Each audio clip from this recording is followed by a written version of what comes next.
почитувани представници на медиумите, почитувани граѓани, и денеска сме заедно со директорот Сашо Тасовски на терен, заедно со македонската полиција. Денеска сме на подрачје на СВР Охрид, тотуку заврши работниот состанок со раководството на СВР Охрид, кај што бев брифиран за безбедносната состојба.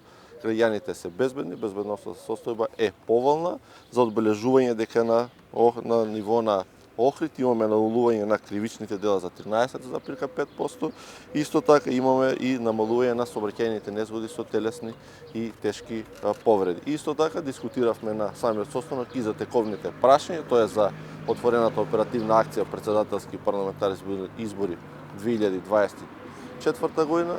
До сега имаме одлична комуникација со сите политички партии и немаме индици за нарушување на изборниот процес, а така и ќе продолжиме во тесна комуникација со граѓаните, со политичките партии, се со цел македонската полиција да биде заедно на терен со нив кога имаат нивни настани и да го гарантираме мирниот тек на изборниот процес. Исто така би сакал да повторам дека во 2020 година, по повеќе од 20 години, набавивме нови 6 пловни објекти за македонската полиција. Тие беа дел од буџетот на Министерството за внатрешни работи, дел се од чешката донација, со што решивме уште еден горшлив проблем за чување на границите по воден пат.